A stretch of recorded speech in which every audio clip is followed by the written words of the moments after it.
Digital Facebook live আর এই মুহূর্তে আপনাদের সঙ্গে রয়েছে আমি রবি। শ্যামা পূজা মানেই কিন্তু অন্ধকারের অবসান ঘটিয়ে আলো পরিষ্কার রাখে আর তারপর সেইখানে দাঁড়িয়ে আজকে শ্যামা পূজার জন্য কিন্তু আমরা উপস্থিত হয়েছি বারাসাতের সন্ধানী ক্লাবে। বারাসাতের সন্ধানী ক্লাবে এবার তার ভাবনা রয়েছে কিন্তু মায়াপুর ইস্কন মন্দির। আর ইস্কন মন্দির মানে কিন্তু ভগবান শ্রীকৃষ্ণের আরাধনা।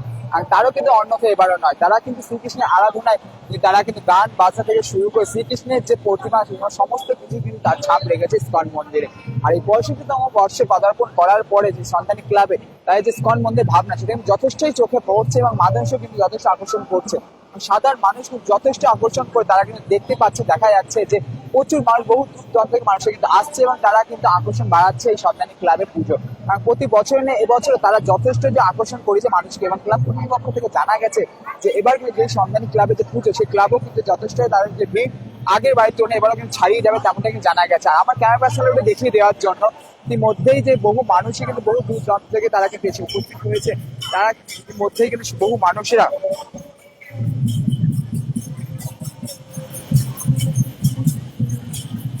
তারা কিন্তু ইতিমধ্যেই কিন্তু উপস্থিত হয়েছেন এবং যে মায়াপুর ইস্কন মন্দির সেই ইস্কন মন্দির যতটাই বড় ঠিক সেই আকারে এবং ঠিক তেমন ভাবে কিন্তু তৈরি করা হয়েছে ইস্কন মন্দির। এবং ইস্কন মন্দির মানেই যে ভগবান শ্রীকৃষ্ণের ছাপ, এই ছাপও কিন্তু দেখা গেছে এবং চারিদিকে এবং কিন্তু ঢোল কর্তার কিন্তু বাজছে এবং মানুষের নাচ গান করছে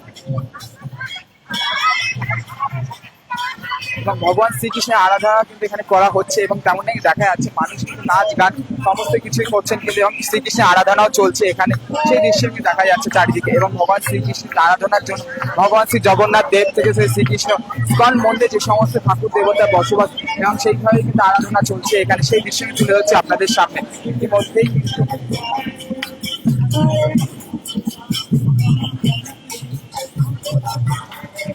যেমন সন্ধ্যাবেলা ঠিক যেমন ভাবে আরতি করা হয় ঠিক যেমন ভাবে কিন্তু কীর্তন থেকে শুরু করে সমস্ত কিছু নাচ গান করা হয় সেই সমস্ত কিছু চলছে কিন্তু এখানে, সেই দৃশ্য দেখা যাচ্ছে। ভগবান শ্রীকৃষ্ণের আরাধনায় কোন রকম ত্রুটি রাখেনি কিন্তু ইস্কন মন্দির ঠিক যেমন ভাবে কীর্তন তারপর পরিবেশন করা ঠিক সেই সমস্ত কিছু কিন্তু চলছে এখানে, সেই দৃশ্য তুলে হচ্ছে আপনাদের সামনে।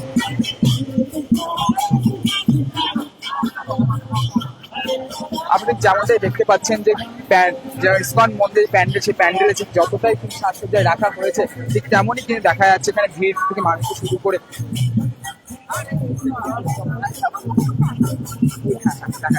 যেমনটা দেখছেন যে ইস্কন মধ্যে যেভাবে নাচ গান থেকে শুরু করে জগন্নাথ দেবের আরাধনা করা হয় ঠিক তেমনই কিন্তু করা হচ্ছে এখানে, সেই দৃশ্য তুলে হচ্ছে আপনাদের সামনে।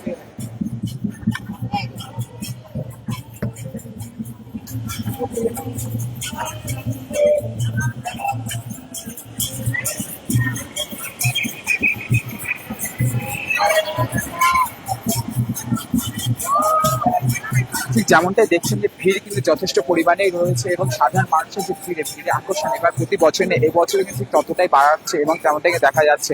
এবং ইস্কন মন্দির মানে যে ভক্তদের আরাধনা থেকে শুরু করে ভগবান শ্রীকৃষ্ণের বাস এবং শ্রীকৃষ্ণের একটা ছাপ, সেই ছাপ কিন্তু এবার প্রতিমাতেও দেখা যাচ্ছে এবং সেই দৃশ্য তুলে ধরবো আপনাদের সামনে। মানুষ যতটা আকর্ষণ করেছে ইস্কন মন্দির দেখার জন্য থেকে শুরু করে প্রতিমা দর্শন, সেখানেও কিন্তু সেই প্রতিমা দর্শনে কিন্তু প্রতিমাতেও কিন্তু দেখা যাচ্ছে যে কিন্তু একদম ভগবান শ্রীকৃষ্ণের ছাপ রয়েছে। ভগবান শ্রীকৃষ্ণ কিন্তু একদিকে ভগবান শ্রীকৃষ্ণ ও রাধা জি আর একদিকে সমস্ত গোপীরা আর মাঝখানে কিন্তু প্রতিমা অর্থাৎ কালী মায়ের কিন্তু অবস্থান রয়েছে, সেই দৃশ্য কিন্তু তুলে হচ্ছে আপনাদের সামনে, সেই দৃশ্য কিন্তু দেখা যাচ্ছে।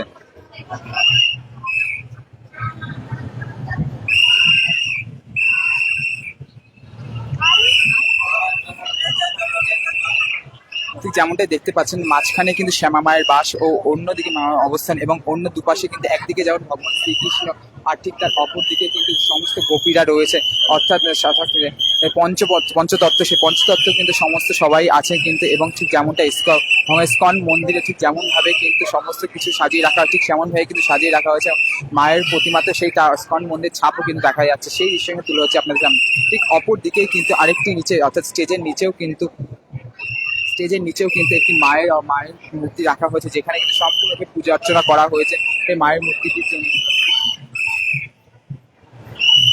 মায়ের মূর্তি রাখা হয়েছে এবং সেখানে কিন্তু সম্পূর্ণভাবে পূজা অর্চনা করা হয়েছে, সেই দৃশ্য কিন্তু দেখা যাচ্ছে যে একটি কিন্তু মূর্তি কিন্তু সাজিয়ে রাখার জন্য অর্থাৎ দর্শকদের উদ্দেশ্যে অর্থাৎ দর্শনার্থীদের উদ্দেশ্যে রাখা হয় আর অপরটি মূর্তি যেটি পুজো করা হয় সেই কিন্তু রাখা হয়েছে সেই নিচে, এবং যে মায়ের অবস্থা অর্থাৎ ইস্কন মন্দির ছাপ সম্পূর্ণরূপে দেখা যাচ্ছে।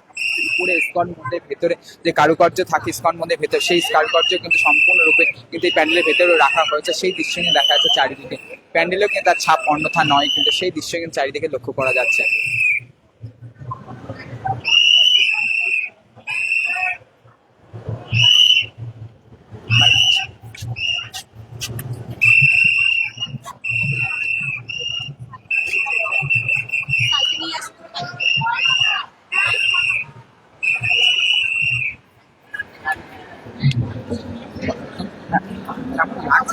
খুব সুন্দর লেগেছে। সবচেয়ে বেশি ভালো লেগেছে বাইরেটা, ঠাকুরও খুব সুন্দর লেগেছে। না না না, এই প্রথম আসছি।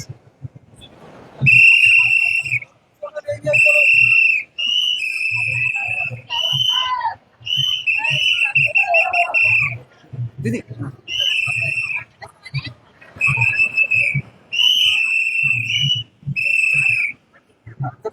কথা বলতাম, কেমন লাগছে আগে বছর এটাকে? দারুণ দারুণ, কোনো কথা হবে না। হ্যাঁ, প্রতি বছরই কি আসেন এটা দেখতে? এই বছরে এই বছর আমি কলকাতা থেকে এলাম। কলকাতা থেকে একটা বারাসাতে এত মানে কেমন শুনেছি এখানে ঠাকুর খুব ভালো, এই জন্য। এই যে এবারে ইসকন মন্দির এটা কি কোনো অন্যরকম কিছু লাগছে? হ্যাঁ, এটা মায়াপুরে যে ইস্কন মন্দিরটা আছে তার অনুকরণে হয়েছে। প্রতিমাতে দেখা যাচ্ছে ছাপ রয়েছে, সেই হিসেবে কিভাবে দেখছেন? হ্যাঁ, প্রতিমাতে তার ছাপ রয়েছে ইসকন মন্দির, সেই হিসেবে সেটা তো প্রতিমাতে তার কোনো ছাপ নেই, এটা প্রতিমাটা নতুনত্ব কৃষ্ণকালী। কেমন লাগছে? দারুণ দারুণ লাগছে, খুব ভালো।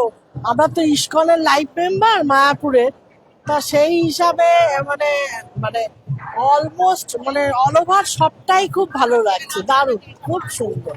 প্রতি বছরই কি আসেন? না, প্রতি বছর আসা হয় না, এবছর শুনে এলাম আর কি।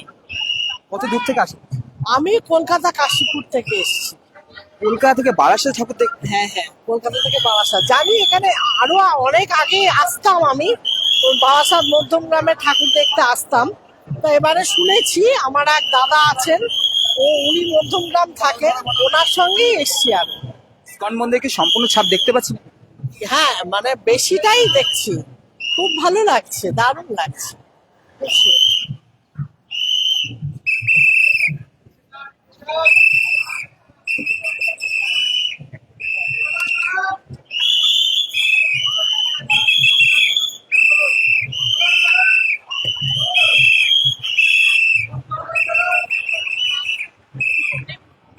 আপনি যেমনটা দেখলেন, সাধারণ মানুষদের ক্লাব থেকে সকলে কিন্তু এক কথাই বলছে যে ইসকন মন্দির ছাপ কিন্তু সম্পূর্ণরূপে হয়েছে, এবং মানুষও কিন্তু একটা কথাই বলছে যে ইসকন মন্দিরের যে ছাপ তার কিন্তু সম্পূর্ণভাবে দেখা যাচ্ছে, এবং মানুষও যথেষ্ট আকর্ষণ বোধ করছে এই ঠাকুরটি দেখতে, এবং প্রতি বছর কিন্তু তারা দেখতে আকর্ষণ বোধ করে, সেই কথা কিন্তু জানাচ্ছেন। আর কলকাতা থেকে, সুদূর কলকাতা থেকে কিন্তু তারা বারাসাতে কিন্তু এই ঠাকুরটি দেখার জন্য কিন্তু এসে সেই দৃশ্য কিন্তু দেখা যাচ্ছে চারিদিকে। ক্যামেরায় কোয়েলের সাথে অভিজ্ঞ রিপোর্ট, আজ বাংলা টিভি।